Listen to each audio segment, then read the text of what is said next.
Good morning from Panhandle Outdoors with Winston Chester. Panhandle Outdoors, your source for fishing, hunting, and information for folks who enjoy the great outdoors. Now sit back, relax. It's Panhandle Outdoors. Good morning, folks. Welcome to Panhandle Outdoors. I'm Winston Chester. I'm glad you're here this morning. Got a great show lined up. Got a special guest here in the studio. But first, our weather brought to us by Haney Technical Center at the corner of Baldwin Road and Highway 77. Today's low is going to be 74, but high is still 88. I know, looks like we hit 90 maybe some yesterday in some parts of the Panhandle, but the prediction each day still don't have us quite up there in that 90. The water temperature dropped 1 degree down to 83 degrees. All right. Now the river readings. Take a look at our river readings.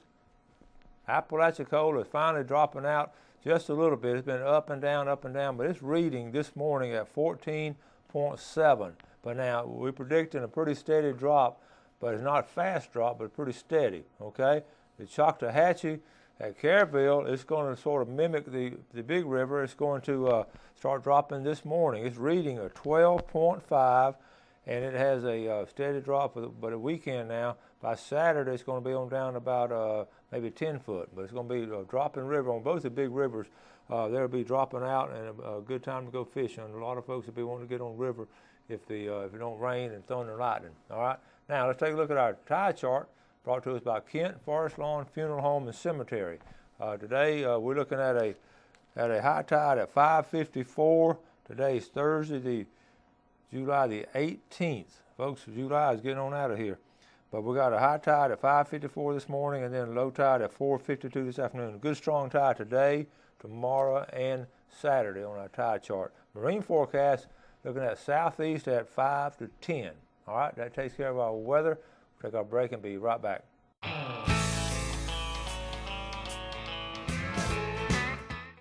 Now, welcome back, and welcome to Captain Ken Paramore. Good morning. How are you? Good morning, Ken. Glad to be back. We're glad to have you. And well, we're talking about snapper. Snapper season over, but you were telling me you've had some good snapper trips this season. I have. Of course, I didn't get to go as much as I wanted to. You went more than almost all of us. If I could have, I probably would have went every day that it was open and I could have gone. But I did manage to go. I counted up the other day. I think I went 8 times. 8 times. And obviously, it's not a problem to get your 2 fish in 8 times. So that's 16 fish. And then the guy who I go with, he's pretty good at it and he's got a pretty good boat. So it's a little bigger boat than mine. Yeah. So, you know, of course, we had some good trips. Of course, we couldn't keep gag grouper. And we had to release a bunch of those that were really nice. But so you went out of a 44-day season, you went 8 times, which is about 25, and you worked full time. And then we had the weather, so that's a pretty good percentage. I guess, but and that kind of ties in with the way these seasons go with people who are only off on weekends. It's a complaint to the National Marine Fisheries Service that when we set these seasons, we have so many weather days. And then, you know, really, I thought I went a lot, but it was almost just a quarter of it. Yeah. So we did have, 4th of July was a washout that whole weekend, and then that was when grouper opened. So not a lot of people went then. The wind blew, as everybody knows, early June, off and on. So there were some good days, but there was a lot of bumpy days. But yeah, I had a ball. My biggest fish was 29 inches long. Oh, nice. So that was a good fish.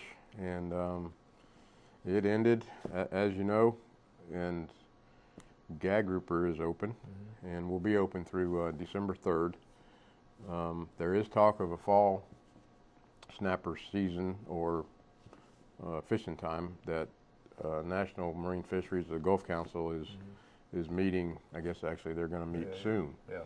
And discuss having either a short September or October, whether it be weekends like they did during Deepwater Horizon. It was weekends, or Friday, Saturdays, and Sundays, if I remember right. Might have been Thursday, Friday, Saturdays, Sundays, but or it's just be a continuation of a week or two straight, but either way, it looks like it's favorable that there's going to be some snapper fishing this fall. If they do what is anticipated and what's being talked about. Well, you guys, when y'all went out, about how deep of water were y'all fishing in on average? We had, when we could go, we had a place that was 18 miles southeast of the pass. Mm-hmm. And I would guess it was down off of Tyndall or Mexico Beach as the angle goes. It was probably only maybe 12 or so straight offshore, but it was like 18 from the pass. And then when state waters, or when federal waters closed and we could only fish in state waters, I think I only got a couple trips in during that period of time, but we had a place that was about 7 miles. And there was some good fish on it. I tell you, a lot of the fish we caught were up in the water column. They weren't straight to the bottom. And if you could stay on the spot and chum, it seemed to bring the bigger fish up, and don't use weight and just kind of free float your baits back, whether it be live bait or cut bait after you've been chumming some, which seemed to do really better that way than sending it all the way to the bottom and have all the other little fish and trigger fish and everything pick at it and get your bait off. And so we found that fishing up in the column, if you can stay on your spot and either throw back, free line live bait or cut bait seemed to work, and the bigger fish seemed to come up. So, but yeah, it was good. It's a long run now. Now fuel's back up, and nobody wants to really go far anyway. And there's a lot of fish going to be caught in state waters. So I heard a lot of good reports that showed a lot of good pictures and all. So I think it was. People had a good time, and I know it was good for the economy. And that extra whatever many days it was between federal and state, it gave our people some more opportunity. It wasn't so good for our charter fishermen because they had to quit when federal season was over. So, but maybe there'll be some relief in the future. All right, now what are you guys saying about scallop season down there in St. Joe Bay? I talked to one of my officers down there yesterday, and he says they're starting to find some after some of this weather's calmed down. We haven't had any problems with accidents or boating type problems. It seemed like most people are going on weekends. The weekdays are pretty light, which a clue for me would be there is to try to take a day off and go during the week if you didn't want to fight the crowd. But right now, as you know, the scallops are still running a little small. So if you want to pick a bunch of small scallops and get small scallop meat, but if you're taking kids, and want to have a good time, you can do it. But scallops really aren't the right size yet. I know. I've said this over and over again. I know the folks are tired of hearing it. We'll go that one time during July 4th, and we didn't even get to go this year. I went and had a friend down from Macon, Georgia. Took him out just, it's the only time he's going to go down, and we just got enough to eat for supper. And they were small. I mean, we caught a bunch of them. We kept the bigger of the smallest, but we did find a few of the old ones. But I got it out of my system now for a couple of weeks, and we're not going back now. Probably 1st of August. And I don't know. I didn't ask him about the water clarity, and I don't know how. How the visibility is. It's fair. But now you can't dive those deep holes. I talked to regulars, people trying. I talked to a guy yesterday, and they were going to try to go deep, and it was just too muddy on the bottom down there.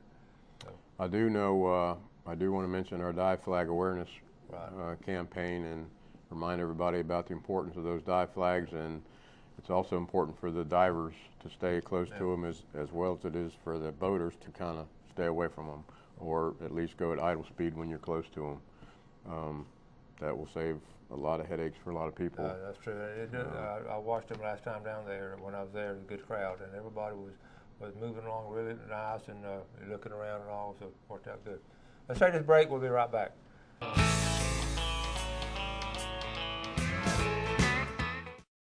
All right, welcome back. Sitting with Captain Ken Paramore talking about all the things going on right now, and the summer's just a busy time for everybody, isn't it?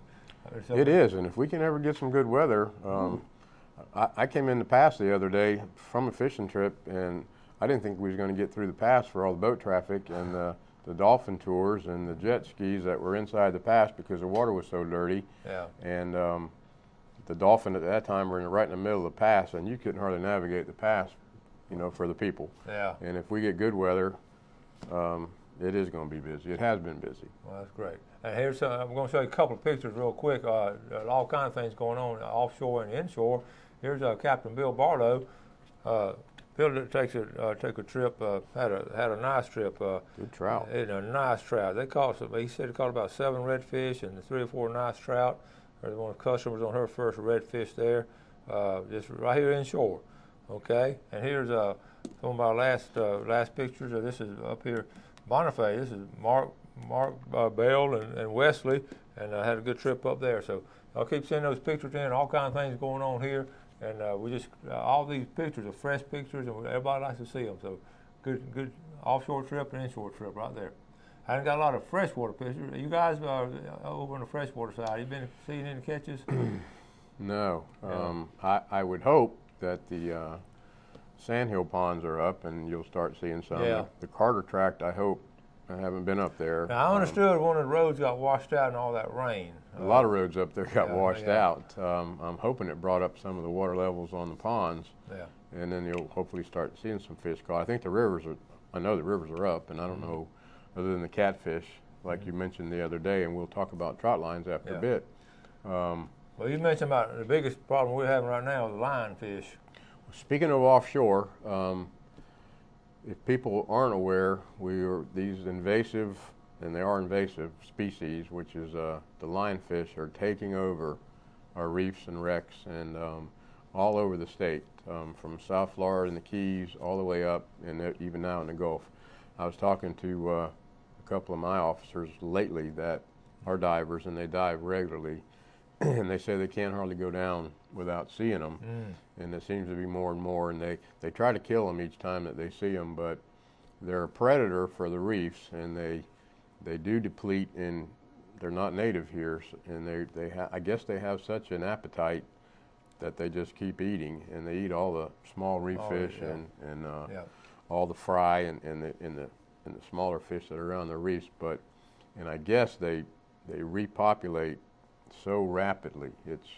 And I heard some stats the other day. It was incredible as to how often and how many they produce when they reproduce, and they're taking over the reefs and the wrecks.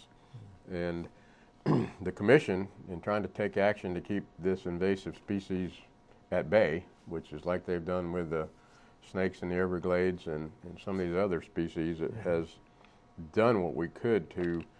There's no bag limit on them. We're trying to promote people killing them, harvesting them, eating them.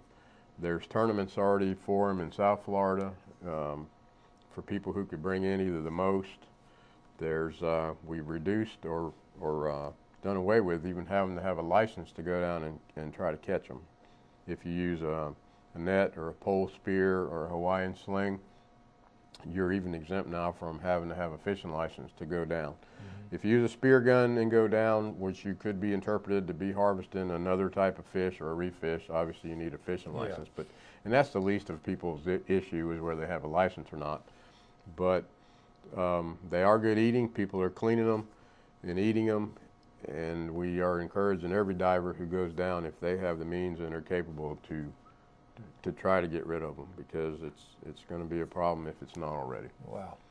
That's something that is going to get worse and worse, it looks like, before it gets better. The way they reproduce, they say it is, and they're even up here now, and they obviously can tolerate our climates or our water temperatures or whatever. So the lionfish is on the radar screen. All right. What else? Now we know we can take care of the lionfish, hopefully, in a matter of time, though. But some of these other things. Well, what else is going on your I did want to bring up the sturgeon.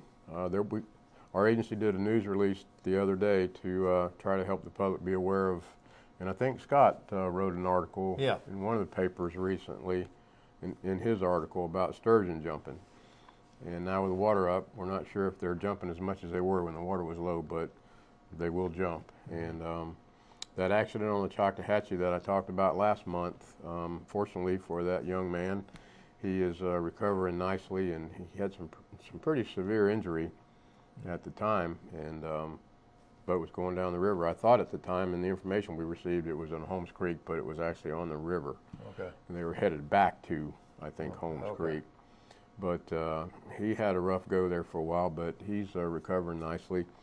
And just be aware of speed. Obviously, you can go as fast as you want on the Chattahoochee, but if a big sturgeon jumps and you're in front of it, it's not going to be a good thing. The other thing I wanted to bring up was the parasail accident that we had recently. It's been in the news. I know a lot of people know about it, but the great thing about this is those two girls are recovering. They have been able to go back to their home state. Yeah. And you were telling me how rapidly our EMS, and we haven't heard a lot of this on the news, but we had such a rapid response from the EMS teams that probably saved some. One of the girls initially was in really bad shape, and our investigator, Drew Nelson, who's working that accident, I asked him, because she did recover to the point where now she can go back home, but she was on life support for a while and was in really critical condition. And he said he asked the trauma nurse that question, and it was attributed to EMS, and I think however it happened, when they were notified or their proximity to where it happened, they were on scene inside of a minute. Wow.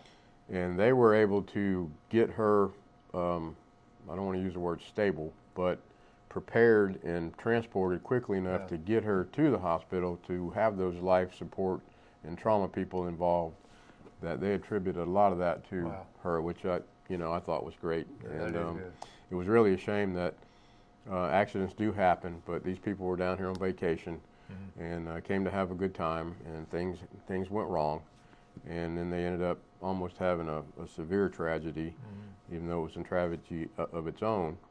And now it has a good outcome that they're both recovering, and prognosis is good. And I guess according to what I read, they indicate they'll be back for a vacation, next time. That's great. So, all right, let's go and take this break. We'll come back if we can in just a second. All right, welcome back. Let's first get started with our fishing game forecast on our chart today, brought to us by Mark Cowart of Edgewater Beach Realty, 832-6000. Our times this morning are from 8:39 to 10:39. Excellent time this morning. And later this evening from 9:09 to 11:09. All right. Now, the other day, Ken, I was talking about all this high water. You've been out there, too. When the water starts falling, our freshwater guys, and I used to like to do this, too, trot lines, bush hooks, and try to catch some of those catfish. Right. And we do have some rules and regulations as it relates to trot lines and bush hooks. And I get calls. I got a call just a week or two ago, two different things. One was free-floating jugs, and the other was how many trot lines can you have? And another one was how many hooks can you have on a trot line? So we'll try to clear a lot of that up right now. You can have one trot line with a recreational freshwater fishing license and use it in freshwater, and it can only have up to 25 hooks. 25 hooks, right. If you have more than 25 hooks on a trot line, or you have more than one trot line, you have to have a commercial freshwater fishing license. That would allow you to sell the catfish. So you're considered fishing commercially if you have more than one trot line or a trot line with more than 25 hooks. Okay. You can only run them, I think, on Talquin at night. You can't run them on the daytime. And there's some other specifics about trot lines. Bush hooks and trot lines now, they have to be marked. You have to have identification, a tag or something on them with your name and address, so we know whose they are. The bush hooks are the same. You can tie off bush hooks along the rivers, but you can only have up to 25 of them with a recreational fishing license. And they have to be marked. Each one has to be marked. If you tie one off and bait it and leave it, and we come along, it's probably not going to be there when you come back. We don't know whose they are. Yeah. We don't know if the person's lost them. We don't know if they're going to come back and retrieve them. And we don't want them catching fish unattended. So they need to be marked. I know it sounds like a pain, but a lot of people have gotten creative on how they can put those waterproof tags and little waterproof indelible ink on them and write their names, and they have to be marked.